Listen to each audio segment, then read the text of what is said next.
Welcome back to my channel. The Venus flytrap, also known as the Venus flower. What should you do to make this plant a good hunter? Let's watch together. How does the Venus flytrap catch insects and flies? At the two ends of the leaves, it instantly closes its spiky leaves by the physical stimulation of these triangular shaped hairs you see, trapping its prey. It secretes a special digestive fluid to kill its prey and digests it within 5 to 20 days. When watering the Venus flytrap, try to use distilled water. It is sufficient to pour it into the saucer of the pot. This plant grows in moist, low nutrient soils. Never use garden soil or peat soil used for houseplants. If you provide drinking water filtered or tap water, it will cause the accumulation of minerals in the soil that can kill this plant. What does this mean? You should provide soil that is not rich in minerals and water with as few minerals as possible.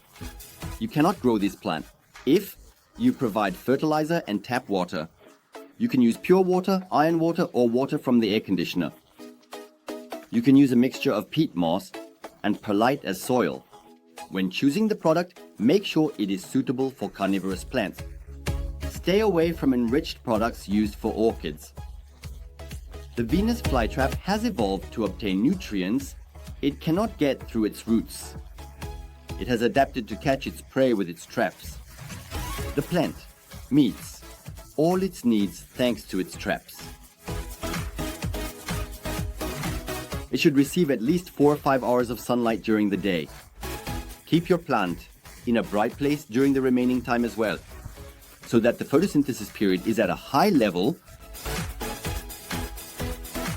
The soil of your Venus flytrap should remain constantly moist. By moist, it should not be very wet, like mud. Do not let the soil dry out under any circumstances. Otherwise, you will lose your plant in a short time. If you want larger traps on your plant, cut the flower stalk of your plant. However, I will not cut it this time, because I want it to bloom at least once. Flowering in the Venus flytrap steals the plant's energy.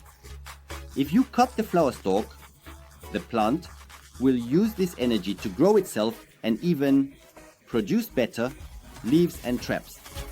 As your Venus flytrap grows, it will produce new bulbs, and these will later form their own root system. When replanting your Venus flytrap, you can propagate it by gently separating these rhizomes. If you like my video, don't forget to click like. If you want to access a lot of accurate information about making natural moth repellent at home, caring for many flowers like orchids, growing tomatoes, peppers, cucumbers at home, and gardening, don't forget to subscribe to my channel and activate the bell. Please don't forget.